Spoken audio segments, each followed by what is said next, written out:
You know, people often imagine that growing older somehow means life will automatically get easier, simpler, or even happier.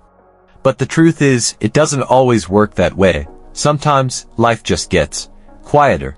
And at first, that quiet can feel peaceful, even comforting, like a long exhale after decades of hard work and responsibility. But over time, that same quiet can start to feel different. It can feel like loneliness, like invisibility, like the world has gently moved on without you. Maybe you've felt it yourself when the phone doesn't ring for days, when conversations fade into polite small talk, or when the spark that used to keep you excited just isn't there anymore. No one ever tells us that it's often the smallest choices that slowly steal our joy. Not dramatic, obvious decisions, just little habits that slip in while we're not paying attention. You skip a walk because you're tired. You stop inviting friends over because it feels like too much effort. You tell yourself you don't really need that hobby anymore. And one day, you look around and realize life has become smaller than you ever meant it to be. What's so tricky about these moments is that they don't come with big flashing warnings. There's no sign that says, "Careful, this is the point where you start drifting away from your own happiness." They creep in quietly, softly, almost politely. But their impact can be profound. Maybe you're nodding right now because some of this feels uncomfortably familiar. Maybe you've wondered if this is simply how life is supposed to feel after a certain age, like you're fading into the background. But I'm here to tell you, it doesn't have to be that way. In this video, we're going to talk openly and honestly about the 11 fatal mistakes that quietly erode your later years. These aren't mistakes of character or weakness, they're simply patterns that no one taught us how to see. Once you learn to recognize them, you can stop them in their tracks. You can choose differently.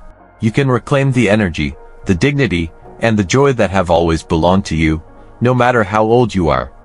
So, if you've ever caught yourself thinking, "Is this really how it ends?" I hope you'll stay with me. Because together, we're going to explore what it means to stay fully alive. And if you find value in this conversation, consider subscribing to this channel. That way, you won't miss the next chapters of this journey. You deserve to feel inspired every single day. Let's take a moment to look at aging from a different angle. You see, aging itself isn't the real problem. Growing older is actually a gift, a privilege that so many people never get to experience. It means you've lived, you've survived, you've seen things that younger generations can't even imagine yet. But here's where it gets tricky. The real problem is aging without intention. It's when the days start to blur together, and you stop feeling like the author of your own story.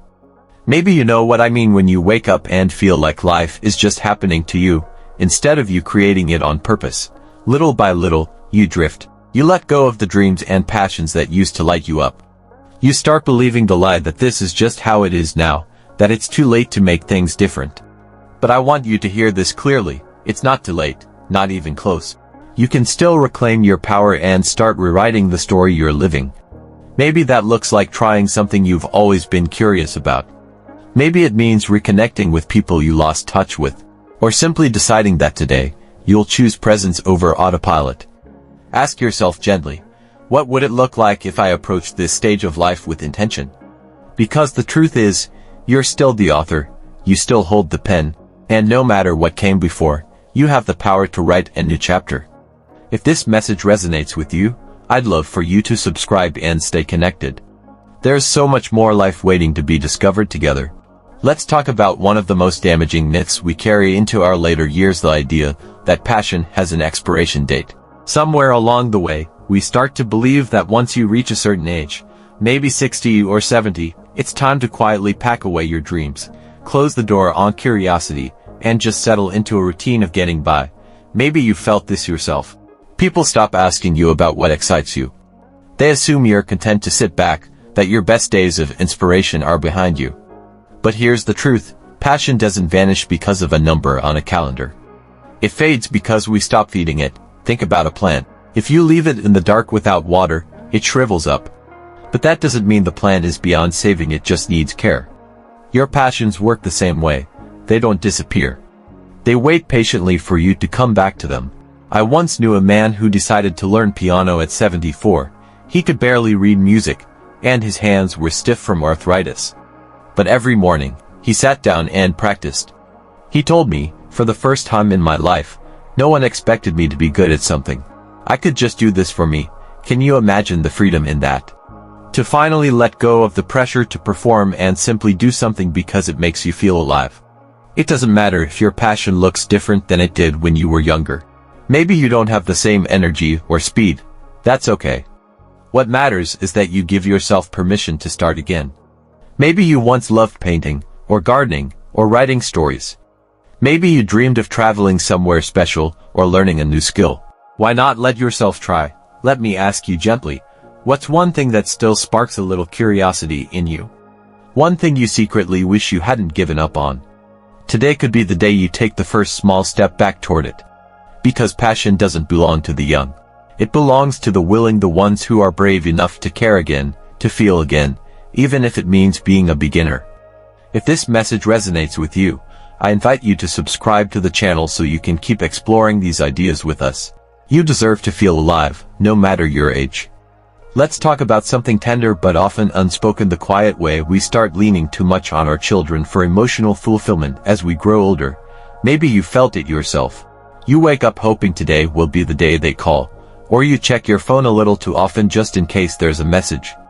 And when it doesn't come, there's that familiar ache in your chest, the thought that somehow you've been forgotten. This longing for connection is completely human. After all, you spent decades pouring love, time, and sacrifice into raising your family. It's natural to want some of that care reflected back to you.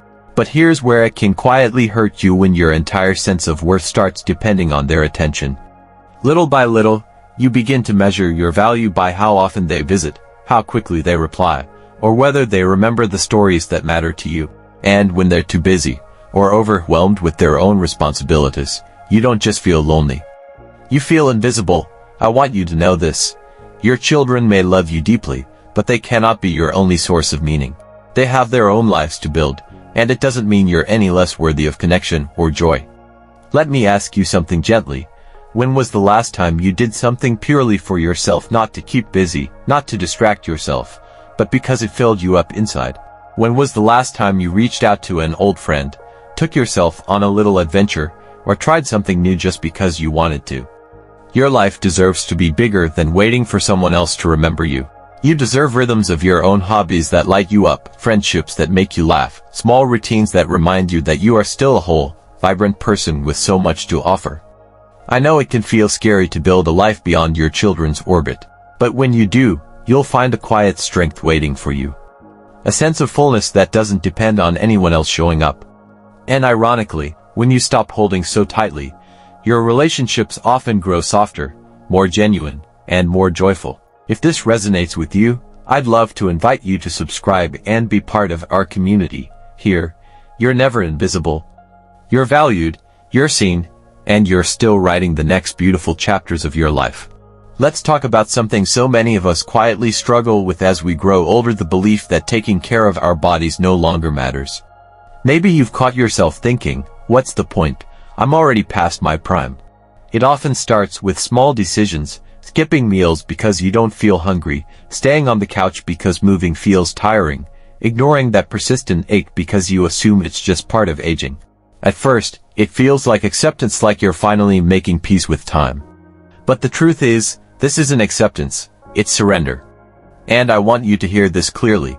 Your body may not be as strong or quick as it once was, but it still longs to be cared for. It still responds to every bit of attention you give it.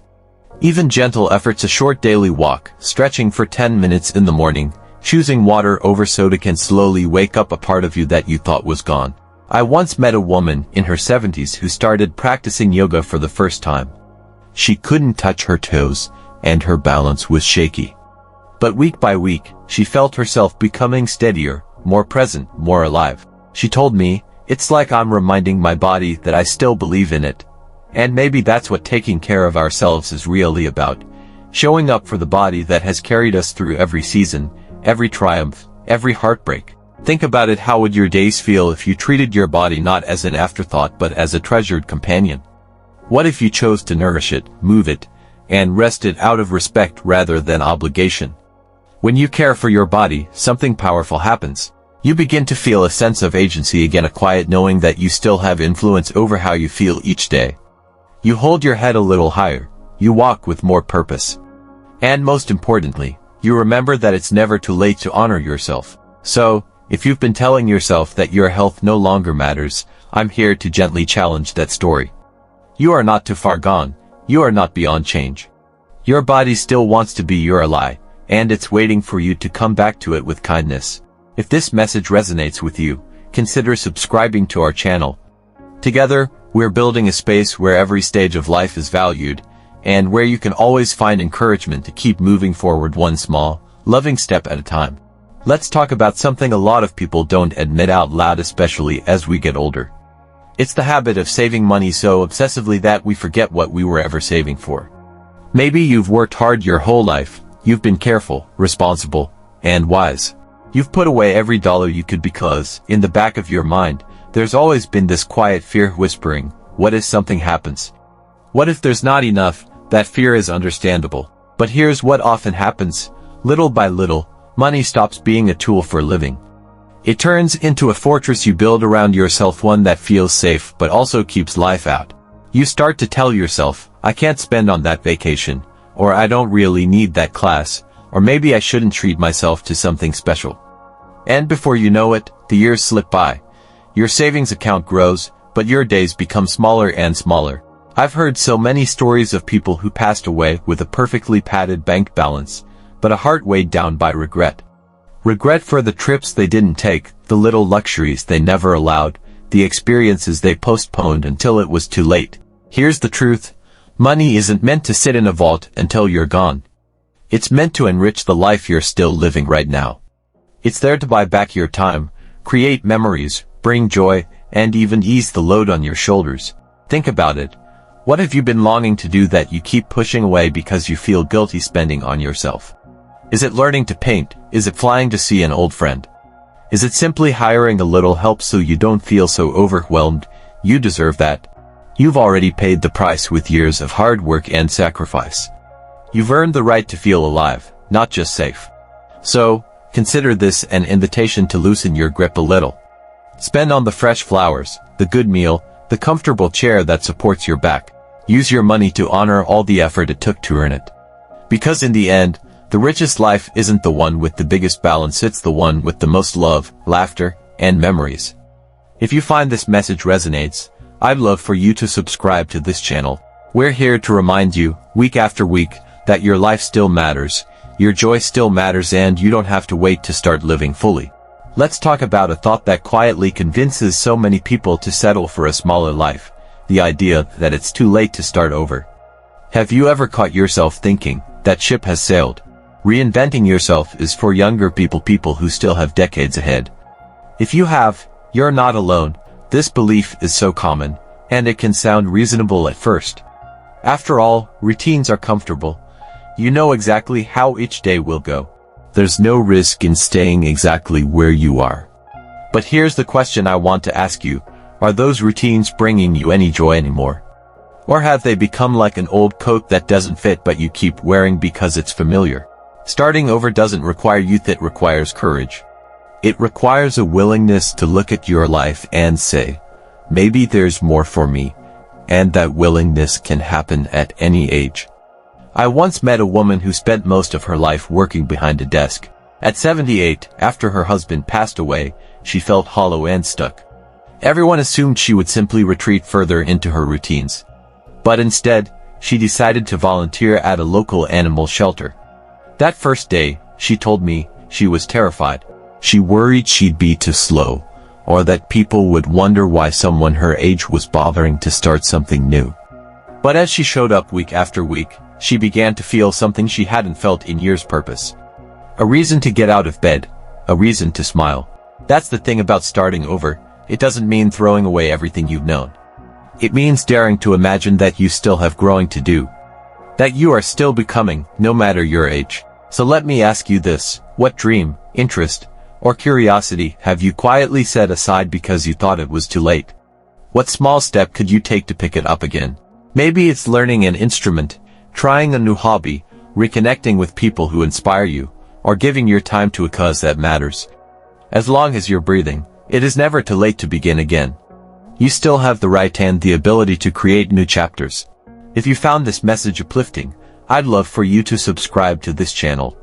Together, we'll keep exploring how to live fully, bravely, and joyfully no matter where you are on your journey. Let's pause for a moment and think honestly. When was the last time you did anything that made you feel truly alive? It's so easy to slip into autopilot. You wake up, go through the same motions, see the same faces, have the same conversations. At first, these routines feel comforting. They keep life predictable. But over time, they can start to dull your spirit, like a favorite song you've played so many times you stop hearing the melody. Living on autopilot doesn't just make life feel smaller, it drains away curiosity. You stop wondering what could happen if you tried something new. You stop noticing small details, like the way the morning light hits your kitchen table or the taste of fresh coffee. I've met so many people who told me, I'm just too tired to try anymore. But often, what they're calling rest is actually withdrawal. It's a quiet retreat from life, a slow fading out. And that's not true rest, it's hiding. But here's the truth. You don't have to overhaul your life to feel awake again. You don't have to sell everything, move to a new city, or take up skydiving unless you want to, of course. Sometimes, it starts with the smallest acts of intention. What if you decided to learn one new thing this month? It could be as simple as trying a new recipe, visiting a park you've never walked through, or picking up a book you'd normally overlook. What if you invited someone for coffee just because you're curious about their story? One woman I spoke to started by taking a different route on her daily walk. She said it felt strange at first, almost uncomfortable. But after a week, she noticed she felt lighter, like she'd shaken off some invisible heaviness. That tiny change reminded her she was still capable of discovery. When you engage with life intentionally, even in little ways, something begins to shift inside you. You start feeling a flicker of possibility again, a reminder that there is still so much left to explore. So today, I'd love to gently challenge you. What is one small thing you could do differently this week? What is one way you could break the trance of routine and let your curiosity breathe again? If this message resonates with you, consider subscribing to this channel. We're building a community that believes it's never too late to feel alive, to grow, and to reclaim the wonder in everyday moments. Let's talk about something that so many of us carry quietly, the fear that if we let go of certain relationships, we'll end up all alone. Have you ever stayed connected to someone not because they make your life richer, but because you're terrified of the emptiness you think will be left behind? Maybe it's an old friend who constantly criticizes you, or a relative who only reaches out when they need something. Or maybe it's a partner who no longer shares the same values, but you tell yourself, at least I'm not alone. Here's a hard truth. Simply spending time together doesn't mean you're respected. Loneliness isn't just about being alone in a room, it's also about feeling unseen and unloved in the company of others. I remember speaking with a man in his 70s who confessed that he'd spent decades trying to keep the peace in a friendship that only drained him. He thought that tolerating constant disrespect was the price he had to pay to avoid isolation. But in the end, all it did was teach him to doubt his own worth. It's so important to know that setting boundaries is not selfish, it's not cruel, it's clarity. Boundaries are simply a way of saying, this is what I can offer you, and this is what I need in return. When we don't set them, resentment quietly takes root and grows like a weed. If you're wondering whether it's too late to choose peace, hear this, it is never too late. Even if you've spent years investing in a relationship, you are allowed to prioritize your well-being over shared history. You are allowed to choose peace over chaos. Of course, not every connection has to end. Sometimes, when two people are willing to be honest and grow together, relationships can be repaired. But it requires both sides to show up, take responsibility, and commit to change. So, let me ask you, is there a relationship in your life that leaves you feeling smaller instead of stronger? What would it feel like to step back, even just a little, and reclaim your own space? You deserve relationships that nurture your spirit, not ones that drain it. You deserve respect, honesty, and peace no matter how long you've settled for less. If this message resonates with you, consider subscribing to the channel. We're building a community that believes it's never too late to choose yourself, to grow, and to create a life that feels true. Let's talk about a kind of emptiness that feels even heavier than loneliness or boredom. It's the emptiness you feel in your spirit, the quiet ache that comes when you've stopped tending to that deeper part of yourself. Maybe you once had a sense of faith or curiosity about the bigger picture. You might have felt awe standing under a vast sky, or comfort in the idea that something larger than yourself was holding you. But as the years rolled by and life grew more complicated, those feelings slipped away. Sometimes pain or disappointment makes us shut that door because it feels safer to numb out than to keep hoping or wondering. But here's something worth remembering. Even now, your soul still needs care. Just like your body needs movement and nourishment, your inner life needs moments of stillness and reflection. It needs connection to whatever you consider sacred, whether that's God, the universe, nature, or simply the quiet wisdom inside you. Your spiritual life doesn't have to look like anyone else's. It doesn't have to follow any strict rules or fit inside a certain belief system. Maybe for you, it's taking time each morning to sit by the window in silence.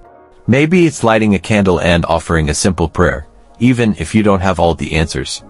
Or maybe it's stepping outside, feeling the sun on your face, and remembering you're part of something bigger than your worries. I once knew a woman who, in her 70s, started keeping a small journal where she wrote down one thing she was grateful for every day. She told me it was like building a bridge back to her own heart, just one sentence at a time. So I invite you to ask yourself, when was the last time you tended to your spirit the way you tend to your chores, your health, your responsibilities? When was the last time you let yourself be curious again? No matter your age, you deserve a life that feels rich and whole, not just on the outside but deep inside, where your quietest truths live. If this message resonates with you, consider subscribing to the channel. Here, we talk about living fully, with purpose and peace, no matter how many birthdays you've celebrated. You are never too old to rediscover what makes your soul feel alive. Have you ever caught yourself thinking, all the important parts of life have already happened? That quiet resignation, almost like a soft sigh in the back of your mind, can be one of the most dangerous beliefs you'll ever hold. When you decide there's nothing left to discover, you stop looking. You stop expecting to be surprised, to be delighted, to be moved. The days start to feel like reruns, predictable and flat. And before you know it, years slip by without anything new touching your heart. But here's the truth no one told you: discovery has nothing to do with being young. It's not reserved for 20-somethings backpacking through Europe or people chasing a new career. Discovery is about paying attention, about staying awake to what's possible. Some of the most profound awakenings don't happen in your 20s, they bloom in your 70s or 80s, when you finally have the wisdom to notice them. I think of a man I once met who picked up a camera for the first time at 82. He told me he'd spent most of his life thinking he had nothing left to contribute. Then one afternoon, he decided to walk around his neighborhood and take pictures. And just like that, the ordinary streets he'd passed 1,000 times became full of beauty he'd never seen. In a matter of weeks, he felt more alive than he had in decades. So ask yourself, when did you last try something new, even something tiny? When did you last introduce yourself to someone you didn't already know, or read a book you thought might challenge you? When did you last wake up wondering, what will I learn about myself today? You were not born to fade quietly into the background. You were born to keep expanding, to keep becoming. Even if the world tries to convince you otherwise, your life can still surprise you in the best ways. If this message resonates with you, I'd love for you to subscribe to this channel. Together, we'll keep exploring how to stay curious, alive, and open to discovery at any age.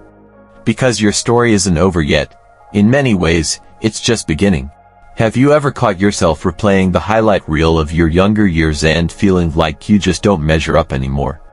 Maybe you look back on photos from your 30s or 40s and think, I used to be stronger. I had so much more energy. I was more attractive. I mattered more then. It's such a common trap, and it feels so harmless at first, just a bit of reminiscing. But when you constantly hold your current self up against the past, it becomes like a quiet thief. A thief that steals your appreciation for everything you still are right now. If you live every day comparing who you are today with who you used to be, you create a gap between reality and acceptance. That gap quickly fills up with self-criticism, fatigue, and a nagging sense that you're somehow falling short. Over time, this can drain the motivation to take care of yourself, to explore, and to grow. I've met so many people who carry this private burden. They're not upset with life itself, they're upset that they can't rewind the clock. And the irony is, while they're longing for what's gone, they miss the beauty of what's here. Here's something worth remembering. Your worth isn't frozen in a particular decade of your life. You were valuable then, and you are equally valuable now, but in different ways. Each stage brings something new to the table: wisdom, patience, compassion, and perspective that your younger self simply didn't have yet. So today, I want to ask you a question. What if, instead of measuring everything against a past version of yourself, you focused on what you can still discover and create? What if you turned that longing into curiosity? Take a moment to notice the quiet strengths you've developed over the years. Maybe you've learned to forgive more easily. Maybe you've become a better listener.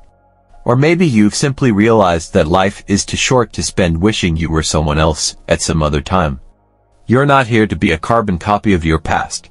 You're here to keep evolving into a version of yourself that your younger self never even dreamed possible. If this message resonates with you, consider subscribing to the channel. Together, we'll explore more ways to honor who you are right here, right now, and to keep moving forward with hope and purpose. Have you ever felt a tightness in your chest at the thought of discussing what happens if you fall ill or can no longer make decisions for yourself? It's something many of us quietly push aside, hoping it'll somehow sort itself out later. But here's the truth: avoiding these conversations doesn't protect anyone. It simply creates confusion, regret, and heartache when you and your loved ones most need clarity. So many older adults tell themselves, "I don't want to be a burden," or "talking about this will just upset everyone." And because of that, they keep silent about the most essential things: their wishes for medical care, their preferences for where they want to live, how they want their life to be honored, and how their resources should be managed. It's understandable to feel uncomfortable. These talks can be heavy. But avoiding them doesn't make the realities go away. It only makes them harder when the time comes. I've sat with families who were left in the dark when crises struck: children not knowing whether to pursue aggressive treatments or respect their parents' unspoken wish for peace. Partners who had to guess about financial plans or end-of-life preferences. The burden of not knowing can be even heavier than the burden of having the conversation in the first place. You deserve better than uncertainty. Your voice deserves to be heard, honored, and written down. Having these honest conversations doesn't mean you're surrendering control. It means you're taking the lead, protecting your dignity, your values, and your peace of mind. So let me ask you gently, when was the last time you shared your wishes openly with the people you trust most? Do they know what matters to you? If not, what would it feel like to sit down together, pour a cup of tea, and start by simply saying, "I want you to understand what's important to me"? Even if you start small: writing a letter, jotting down a few thoughts, scheduling a talk with your doctor, these steps can spare your loved ones the pain of uncertainty later. And most importantly, they honor the life you've worked so hard to build. Remember, having the courage to speak up isn't a weakness. It's a profound act of love for yourself and for those you care about. If this message resonates with you, I invite you to subscribe to this channel. Here, we explore more ways to live intentionally, speak honestly, and make the most of every season of life. Take a moment to breathe this in. You've already walked through storms that would have knocked so many others off their feet. You've endured heartbreak, loss, disappointment, and you've also tasted joy, connection, and small triumphs that maybe no one else even noticed. And yet, here you are, still listening, still curious, still alive. This is not the end of your story, not by a long shot. If anything, this might be the exact moment you've been moving toward all along. I want you to know that everything I've shared with you today isn't about blaming you for what you didn't know or couldn't do. It's about awakening, about gently reminding you that no matter how many birthdays you've celebrated, you still have the power to shape what comes next. Because here's the simple truth: no one else can hand you a sense of joy or dignity. No one can walk into your life and fill the spaces that feel empty. Those choices belong to you, and they always have. Real change doesn't start with some giant, dramatic overhaul. It begins quietly, almost humbly, with one honest step. Maybe that means you call a friend you've been thinking about. Or you finally write down the wishes you've kept locked inside. Or you take that short walk you've been putting off for weeks. These small actions don't seem like much in the moment, but they're the seeds of a new chapter, one that feels lighter, truer, more alive. You don't have to do everything at once. You just have to keep showing up for your own life. When you do, you'll find that every day holds the possibility of wonder, growth, and even delight. No matter how old you are, if this message resonates with you, I'd love to hear what you're feeling right now. What part of your story are you ready to reclaim? Share your thoughts in the comments. I read every one. And if you'd like to keep exploring how to age with purpose, courage, and self-respect, please consider subscribing to this channel. Together, we're building a space where getting older is not something to fear, it's something to celebrate.